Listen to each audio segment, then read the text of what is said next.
Hey everybody, Dimitri here with my two favorite bikes ever. And today I wanted to do a comparison of what I think about the TPI versus the TBI. So I've done some pretty exhaustive videos on both my GasGas, which I think is a fantastic bike, and on my new KTM, which is I think also a fantastic bike. I've now put almost 300 hours on this GasGas. I think it's at like 280. And I put, I think about 13 hours on this KTM. It already had 40 hours. And I've done a ton of racing on this GasGas. And I've actually also ridden a lot of other TPI bikes, both in Romania and my friend's bikes. I had a TPI Husky before this.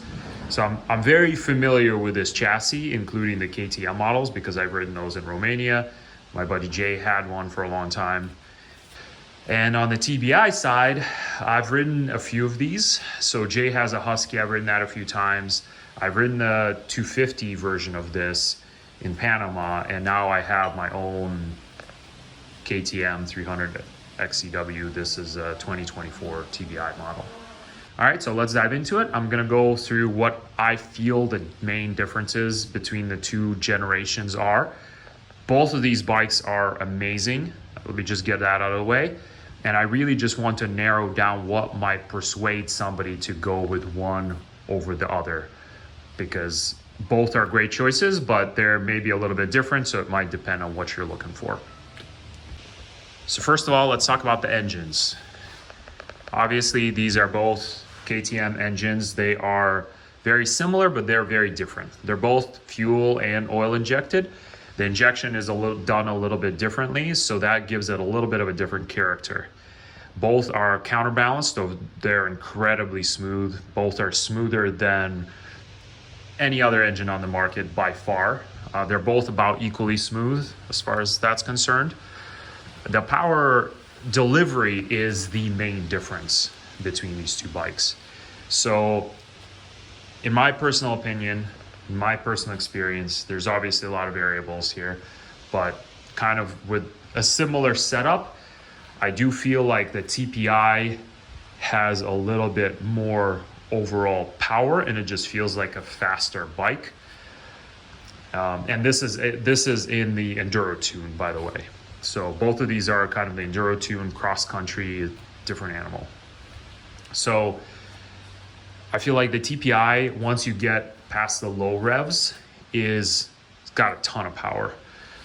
TBI also has a lot of power, maybe just not quite as as much as the TPI, but it's still very powerful. What the TBI does better is it does have a little bit more bottom end.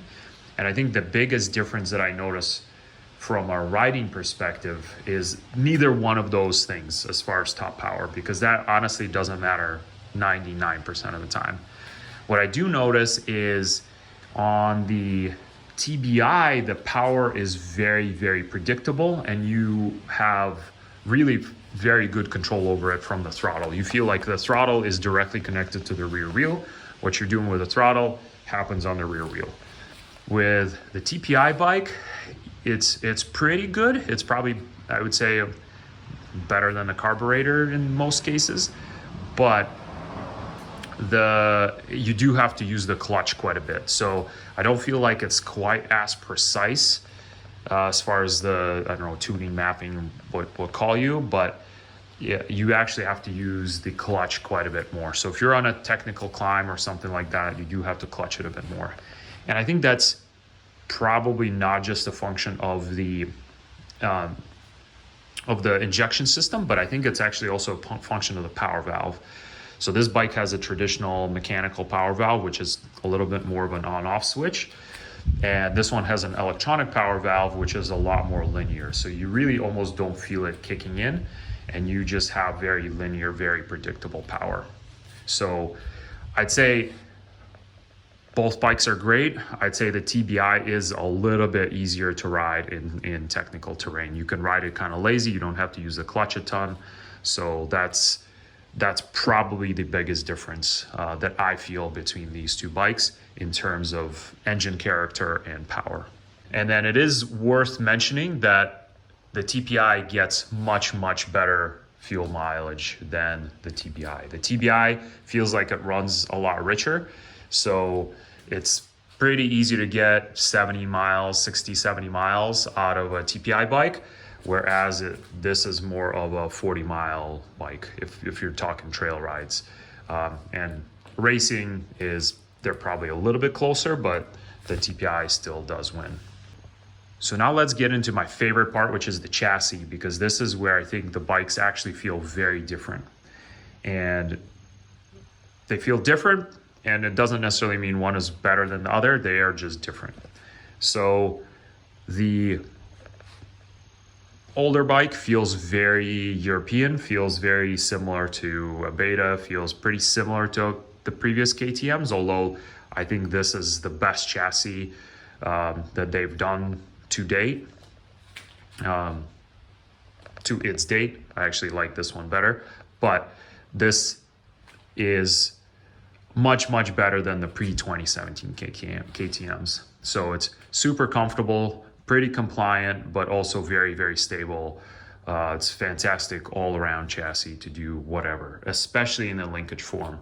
I think the PDS is a little less good. It's a little kicky. It's a little bit unstable at speed, but the PDS is amazing. Even with the stock Explorer forks, everything, you can really send this thing and it works fantastic. So when I got these bikes, I rode them and I felt a lot of differences. So I actually measured everything, and dimensionally, they're actually very, very close. So there's more going on here than just purely dimensions. I think just the way things are positioned, the way the mass is centralized on the newer bike is what is making these differences. So let me get into it a little bit more here. So I will say the older bike feels skinnier. It turns better. You have to ride it on the pegs a lot more. It does feel longer. The distance between the handlebar to peg distance is a little bit bigger. So it's a little bit of a roomier bike. You feel kind of like you're sitting in it a little bit more, I would say. Width of the back of it is also a little bit wider. So the new bike feels shorter, both in the front and in the rear. The whole bike feels more compact. The distance between the pegs and the grips is a little bit smaller. The bike is actually skinnier, even though it doesn't look like it. But because the mass is very, very centralized, it actually feels a little bit more like kind of dense, I would say, is probably a good word. So it actually feels a little bit heavier when you're moving it around because the way the mass is situated. But when you're riding it, it actually feels smaller than the older bike. So to me, the best way I can honestly describe it or compare it to something is this chassis. The new chassis feels a lot more like a kind of a Japanese feel. It almost feels like out of the Euro bikes, it feels more like a Sherco than the previous KTMs do. The previous KTMs feel like the same, like a KTM, Beta, Raihu. They're all very, very similar bikes, but the new KTM feels very, very different. So the seats are also kind of different, which contributes to the different feel. The TPI seats tend to be a little bit more rounded and kind of skinny. The TBI seat is very flat and it's kind of not very rounded. So again, it is more actually kind of like a Japanese style seat or exactly like a Sherco style seat. Another thing that's very noticeable is the way that the back of the bike is shaped. So the back of the bike is actually a couple inches narrower. So if you're going up a hill and you're doing some uphill pivot turns or something like that, this is where it comes into play, is this back is a couple inches narrower than my GasGas, which is actually pretty narrow even compared to a KTM.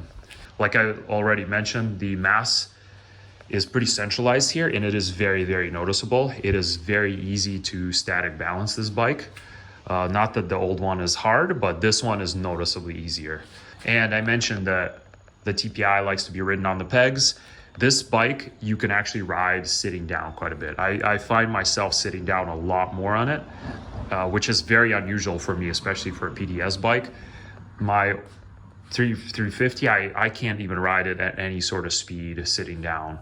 But this bike actually is very easy to ride sitting down, and I find that I'm sitting on it a lot more than I would typically even sit on a bike when riding aggressively or riding technical terrain. So let's roll into suspension. So both bikes have fairly soft suspension. The TPI, the TPI, the Explorer forks specifically, are noticeably softer. The TPI bike is almost very trialsy. It's super planted, especially if you're not going super fast. It just is sticking to the ground. It's very precise, very planted. You can do all kinds of little bouncy maneuvers.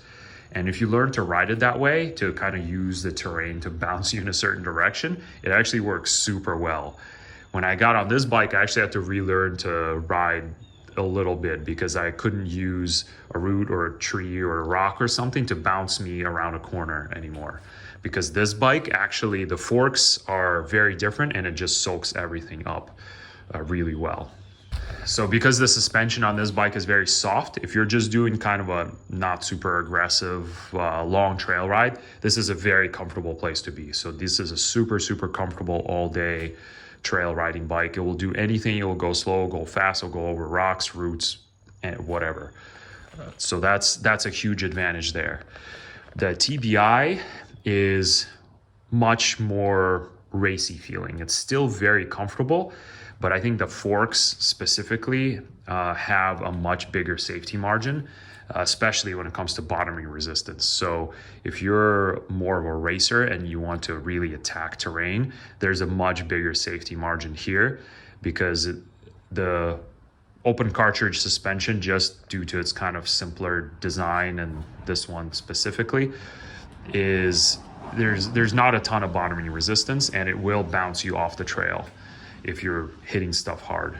This one has a much bigger safety margin. So this bike can also go slow. It's not quite as planted feeling, but it's pretty planted, and it's definitely a little bit more racy and has a higher suspension ceiling, I would say.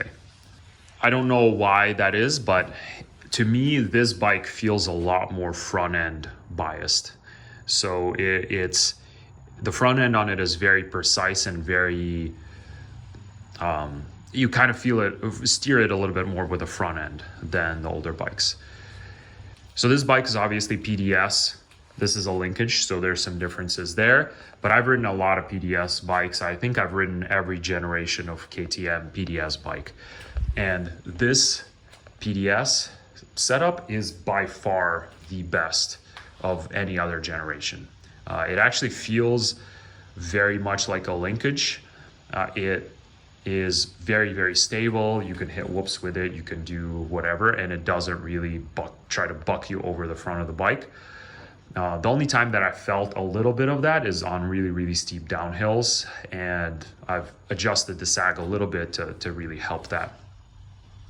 But I'm actually very happy with it. I feel like with this specific generation, with the PDS, you're kind of getting the best of both worlds, because you don't have the linkage down there and you still get a very good performing suspension. So I'm actually pretty happy about it. So let me just talk about seat height a little bit as well. Going to a PDS bike was actually kind of a concern for me because doing hard enduro, you don't want a bike that's overly tall. But these new chassis are actually not as tall as the older PDS bikes.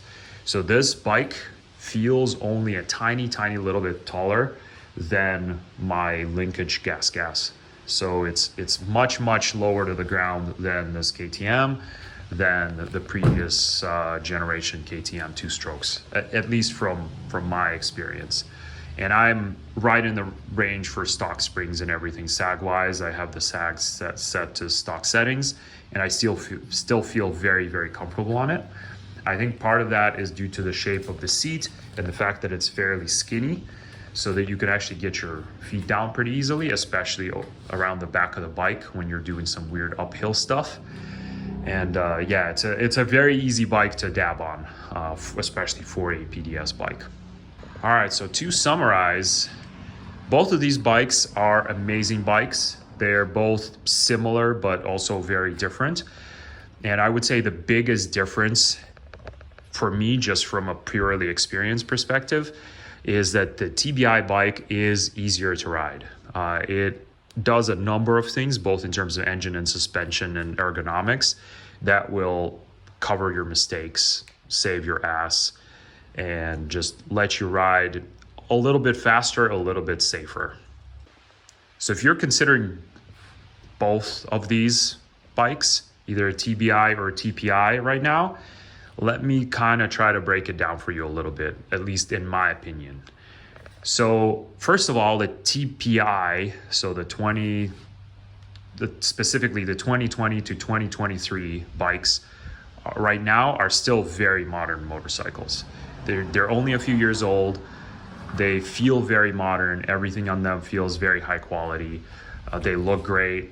They're really, really an amazing value, especially because you can find used examples for very, very competitive prices. And these bikes are a favorite among vet riders, so a lot of the used examples are in great shape.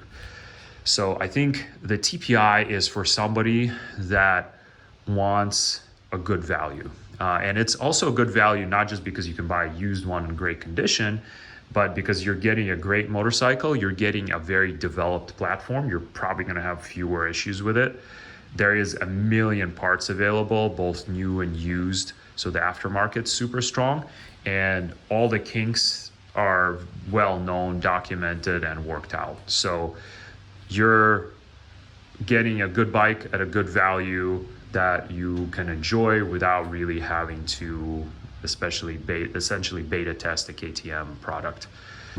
So who should get the TBI? I think it is for somebody that maybe wants to ride a little bit more aggressively and wants a higher performance ceiling. If they are coming off a bike, maybe you're already coming off of a TPI bike and you're not super happy with the stock forks, you're just out riding the bike's capability, which is kind of silly to say, but I think it's pretty hard to do. But if you feel like, hey, I kind of want to upgrade the suspension, maybe I want to get a tune or something like that, I think you should strongly look at a TBI bike, because the suspension out of the box is really good. The engine out of the box is really good. So I think a lot of people who maybe were not super happy with some finer details of the TPI bikes have been happy with the TBI bikes in stock form. So for those who are seeking a little bit of a higher performance ceiling, maybe want to go ride a little bit more aggressively, go a little faster, I think the TBI bike is a great choice. But it's only been out for a couple of years, so you do have to realize that parts availability is not quite as good. It's good, but not quite as good as the TPI bikes. You can't get a ton of used parts necessarily, and there's also still some issues that KTM is working through that are well documented online. So there's. All right, guys, hope you found this video useful. If you have ridden TPI and TBI bikes and want to share your own thoughts on how the two compare, by all means, leave a comment and let the community know what you think. And see you all out on the trails.